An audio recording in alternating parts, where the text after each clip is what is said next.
somebody, I don't know where you are. I don't know what city you're in. I don't know what time it may be there. It may be morning, noon, or night. But guess what? I am so happy to be with you. This is the first beginning series of Let's Talk About It. Let's talk about it.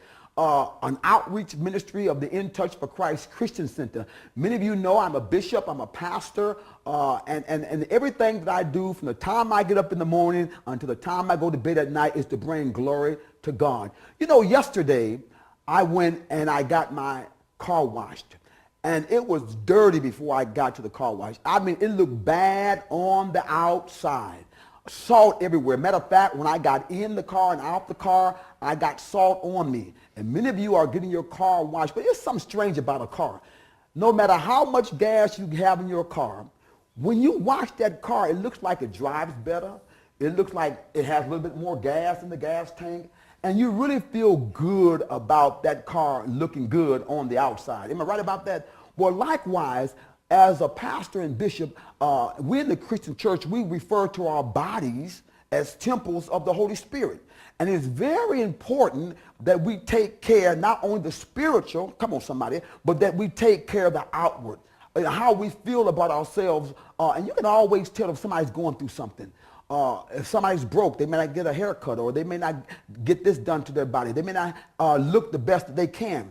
But when you look good on the outside, it makes you kind of feel good on the inside. Now, we know that it works better on the outside, inside coming out. But when my car was washed, I felt good. Yesterday, I had a wonderful time, and my guests today, they're here in the house. Many people say, well, where does a bishop go to get a haircut? You know, a lot of pastors, they have the barbers come to them, a lot of pastors. But I like to be in the community. I like to be around everyday people. I like to interact with people who can tell me some things that I don't know. And guess where this bishop goes? I go to guess what? All-State Hairstyling and Barber College. It does a number of things. I'm so happy. I'm not going to even introduce. I'm going to let them introduce themselves. I have the director in the house this morning. I have the office manager in the house this morning. I have oh my God, I got a facial yesterday. Look at me. Am I glowing this morning? Come on, somebody. I got a haircut. I mean, this brother, he took care of me. And I'm telling you, they know how to handle their business. I want to bring on, first of all, the owner, and this whole show, the director, is dedicated to his father, Phil. May he rest in peace. He started the process. Michael, welcome this morning. Good morning. He's a bad man. He's looking good this morning. Welcome. Tell me a little bit about how you got into business. It started back in Sicily a long time ago. Oh, my God. We're going to Sicily. My great-grandfather, then my grandfather, when he came over, wow. He was a barber. He was on 18th and Euclid with his first shop. As he went on in years, he was at Lee and Meadowbrook. Wow. My father got his license in 1951. Wow. And it was always a passion of his. He liked it. Time went on, he had a barber shop and several other businesses also. One of his dreams was he wanted me to get a barber's license. Right. He said, whatever you do, he says, you will never be without a trade. You don't have to worry about, an income. He said, you get your barber's license. And that's what I did. I went. Wow. You know, I always say graduated. barbers should never be broke. They should always have some in their pocket. Yes. And your father was right. So did you see, so it's a generational thing. Yes. And so your father, Phil, right? Yep. In what year you're right now, the barber, All-State Barber College and Hairstyling, you're right there on Detroit, right there by the West Side Market. By the market. When did they get to that location? That school started in 1961. 1961. 2 doors away from where it is right now. My father bought it in 1974, and he also bought the building on the corner of West 26 and Lorraine. Wow. Moved it over there, and it's been there ever since. It's been, now let me ask you something. So you're the owner and the director. Yes. So you wear 2 hats. Yes. And you're on site most days. Yes. And you interact. I've seen you in the barber chair. I've heard you've gone down to Columbus and you've worked as a mannequin. They work. Am I right? Model, yes. Yeah. Columbus. How many chairs that shop has? 27. 27 chairs. 27 chairs. Wow, 27 chairs. And is a student behind each chair? Most of the time, yes. There are some students that are there part-time. Some are in 3 days a week, some are 2 days a week, some are 5 days a week. Wow. And these students, they do two things. They're actually on the floor because we're going to meet Rashid later on. They're actually on the floor and they're in the classroom. Yes. They have classroom time 3 days a week, and they have floor time. Floor time. And they get credit for their classroom, and they get credit for every customer that they take care of. You know, I noticed yesterday you have on the floor facilitators. So what do you call the men and women that walk up and down? Instructors. Instructors. Yes. And I have seen sitting there in the chair a mess come in the door, but they go out looking like a miracle. You know, what is the role of the instructor? Well, the instructor is, first of all, to teach. Okay. To teach the students how to cut hair, how to shave. But they also have to oversee what's going on. I mean, right. Student, you come in your first 2 days, you sit and observe. I saw that yesterday. Two students were just standing there like ushers. Yes. They were watching. That was their first day, okay. And their third day, they have tools and they're cutting hair. So most of the students, when they come, 99% of them already know how to cut hair. A lot of them do. So you take them from no formality to a formal way of doing things according to the state and the laws of the, Is that what your father wanted to establish? Formal training, preparing them for the state board test? That's what you do in the barber college. In the barber college. That's what his job was. That's what he wanted. Right. Take people, get them ready, get them down to Columbus, let them take their test, and go out in the world and make a living. Now has the testing kind of changed from when your father started to now in Columbus? With that state it's basically still the same thing. Maybe a little more technical on the questions, on your written portion. Right. But other than that, it's the same. Well, let me ask you something, and I don't mean to go here, but they learn book work, they learn techniques, they learn. What about biology? There's some there's some biological things they learn in terms of technique, the bones. Bone structure, yes. You're going to learn the nervous system. Oh, yeah. Wow. I noticed when I was getting my facial yesterday, I never knew so many muscles were just relaxing, and it was unbelievable. But there are some things in a barber college you just can't teach, like how to treat people. Common sense. Yeah. How to be on time. You know, I was so impressed yesterday. I didn't see no cell phones. I didn't see none of the barbers talk on their cell phones. They made the customer feel like they're number one. That's what you're supposed to do. Yeah. That's how you're successful. Yeah. So it's formal training. So you may cut hair in the hood one way. Right. But when you get to Allstate, you're going to learn how to do things, as we say in the church, decent and in order. Yeah. Wow. Yes. Jennifer is in the house. Hello. The daughter-in-law. Hello. Hi. How does it feel working for a father-in-law? Oh, it's fun. Is it fun? It is. It's a blessing, yeah. What is your role, Jennifer, there? My role is to manage admissions and any sort of office needs, from payroll to brochures to the register, what they need, supplies, that sort of stuff. You know, I'm a police chaplain, and I work in the jail a lot, and I'm going to the prisons often, monthly, and so many guys in prison can cut hair. Oh my God. And many of them will see this, and many of them have heard you on the radio talk show, but they're concerned about, they want to become licensed barbers, but they got a record. They have a felony. First of all, and then they don't have no money. So now if someone gets out of, let's say, prison on Friday, and they say, Bishop, I really want to get into barber college, and I send them to you, and they say, I have no money, I'm just getting out, where would you start? Well, what I'd say to them is that we have an admissions process. We have a packet that I would give them, and there's just some basic paperwork that you need to submit with your school application. Right. There's also the financial aid part of it. So there's financial aid? There is financial aid. We work with the Department of Ed for Pell Grant money.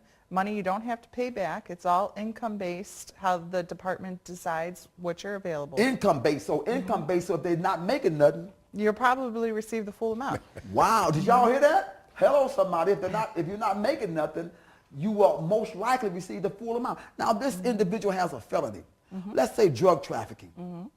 I mean, we know nowadays that it is better to tell the truth than lie anytime. Right. But you defeat your purpose when you tell one lie on an application, because now you can look folk up just like that. Oh, right. Yes. So your message is, no matter what your felony might be in, your record might be in, always tell the truth, because the board, right? Right. Which board is going to look at It's this? the Ohio State Barber Board. When someone with a felony applies to school, I send their application with a copy of their criminal record. Right. And I say, I want this person to be a student. Can you tell me that you're going to give them a license when they pass their test? And the board will probably call up the person, talk to them, find out what their story is, and then they'll send a letter to me saying yes or no. They really will take that kind of time. Yeah. Did you hear that? The board will take that time to see about how to best help you. Yeah. That's a good feeling, because nowadays people have become robots. We don't think anymore. Get them out the way. But that's not the case. Have you seen the board do that? Yes. Is that right? Oh, I see them do it all the time. They know how the judicial system works. They know that there's always more to the story than just what's on the paper. Wow. And so they call to find out. I mean, and in barbering, it's one of the few areas, I always hear it from students with felonies, where the door is not getting slammed in their face. Right. Oh, you have a felony, I don't even want to talk to you. No, I'll talk to you. Right. Well, I'll tell you exactly where you stand. So I want to let everybody know, don't mess up possibilities. Do not mess up possibilities by telling a lie on your Right. application. Right. Be real, because the board, so I want everybody with a felony, everybody with a record, everybody with a misdemeanor. If you want to be a barber, if you want to be a hairstylist, if you want to be a beautician, just tell the truth. Am I right? Now, help me with this thing here. Your shop is open. The school is open from Tuesdays till Saturdays, and the students are there 8 hours a day. Yes. Do they work after work, some of them, or? Yes. And they do not get paid, so to be there, they're thirsty for it. Absolutely. Wow. So are we encouraged to tip them? Tips are definitely welcome. Yeah. So I want y'all to know, because I want to get into pricing right quick. But Jennifer, tell me this here. How many hours, how long does it take for Sarah, who we're going to hear today, and Rashid, how long will it take for them to actually, I know Sarah said she's got 3 more weeks to go, but how long will it take a student to get through? It takes about a year, just over a year. 1,800 hours is what you have to clock at the end of the day before you can go take So your you can't test. be late. You can't miss days. You can't leave early. Right? Yeah. If you want to keep it as close to the year as possible, stick Right. to the schedule. Yeah, don't lose focus. Right. You know, because I'm very excited to see how quickly Rashid, and it starts from one chair, Yeah. and you just move all the way around the Barber College area. Right. And that means you're growing. So tell me, what haircut, what else the Barber College does? Haircut? We do hair cutting, we do facials, shaves, hair coloring, Hair we do coloring. perms, blowouts. I mean, we'll do whatever you need. But now, what about fingernails? No, we don't do nails. We don't do braids. No braids, no no braids, nails. no All right, nails. ladies, no nails are done, no No. braids. Any particular reason why? Just too much work. It's separate training and time too. Separate training and time. So, Jennifer, you, as the office manager, you have a lot to do, but how often do you find yourself mentoring and counseling and saying, listen, you can do it, you know? Every day. But that's the best part about the job. And you mentioned staying focused. And it's hard. Our students are sacrificing. Their families are sacrificing to get them through that school year so they can be working and making money. And I see my job is to help them get through that year, help them get through this school. So I have tools. If they can come to me and tell me what's going on, I have tools that can help them succeed, whether it's adjusting their schedule for, time period, their wife's shift change, so they have to get the kids from school now. That's okay. Come and tell me, we can fix it. So let's talk about, now remember, it's a Barber College, and they're actually on the floor cutting. Yes. And many of the students already know how to cut when they get there. So how much does it cost? Yesterday, I got a haircut, I got my eyebrows arched or thinned out. I got mustache done, and I have a facial. How much all that cost? Your fade haircut is $8. Fade haircut is, did y'all hear that? Look at this fade. And I didn't pay $25 and tip $5 tip. I didn't pay, this cut is tight. Hello, hello. All right, so that's, what about the mustache trim? $1.50. $1.50. What about the eyebrows? $2. $2. Oh, what about the facial? $2. So in all, I don't know if we added, I didn't pay but what? $12, $13.50. $15.50. Now, most of us pay $15 just for a haircut. They don't do the ears. They don't do the nose. They don't, come on now, let's keep this thing real. And you go to the barber cart now to help make sure that this cut is tight and right, the instructors are watching. That's what they're doing. Yes. That's what they're doing. And one thing I learned about your school is that the Hispanics can cut not only Hispanics' heads, but black folk heads too. The whites can cut a brother's head. I mean, everybody, you know, can deal with anybody. That's a wonderful, how did that happen? Jennifer, that's awesome. That everybody, but tell me about the beautician, the hairstylist. She goes, how many you have doing the women's hair? Well, technically, all of them should be doing women's hair. Okay. Part of a barber's license is that all the students learn women's hair. Oh, wow. The reality is you have people who like to do women's hair and people that don't prefer to do women's hair. So you'll have students that'll handle more women's haircuts than others, and the students that just focus on the men's haircuts, that's what they want to do. So when we go into the barber college or any beauty salon or any barber, don't assume because Sarah, who we're going to talk to, a student, Right. You just assume she's there for women. No. Right, no. She can get down on the brother's head. So she could have given me a haircut yesterday. Absolutely. Wow. And it would have been just as tight as Rashid. Yes. Wow. Okay, I got to try that out. Because, you know, I have had a female cut my hair, and she was tight. She did a great job, but we assumed that. Okay, so you have how many chairs again? 27. 27 chairs. Now, give me the hours. You're open Monday through Saturday. Tuesday to Saturday. Tuesday through Saturday. What time you open? 9 o'clock. And you close at? 5. Okay, 5 o'clock. And each student get a lunch break. How long is the lunch break? They get a 15-minute break in the morning, Okay. a half hour for lunch, and a 15-minute break in the afternoon. Right. Now, you know, yesterday when Rashid was cutting my hair, you know, I said, hold on for a minute, Rashid. I ran out with my quarters. And a parking meter, yes. And I could have parked in 2 parking lots where you pay. But I preferred to put quarters in because every quarter is an hour. Then to go and park for $5 because I knew I wouldn't be there no more than an hour. And I wasn't there no more than an hour, you know. And so I didn't have to put another quarter in there. But when people come, they have an option of parking at the meter or 2 parking lots. Or parking lots, or you can, if you don't feel like walking, you can go down a block away and you don't even have to pay a parking meter. Wow. And it's an exciting area Yes. because the West Side Market is there. You have entertainment going on the other street. You got, oh my God, you can do a lot of things in between. Yes. So they go in the back and they wait for a barber, right? They wait for a barber. Can they select their barber, or how does that work? Somebody go and get them and... Depends on how busy it is. Right. If there are a lot of people sitting in the back waiting, then you're going to go through and you're going to wait in line. Right. But if you walk in on a day and it's not real busy, you can certainly request Sarah or Rashid or whoever it may be.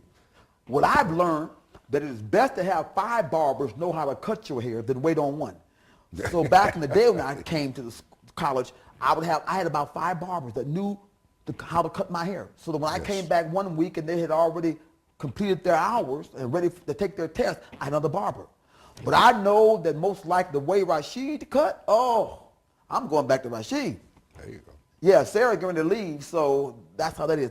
I want to, before we close out, I really want to talk about the importance again of this funding, Jennifer, this funding, because I hear the listening audience saying, go back over that.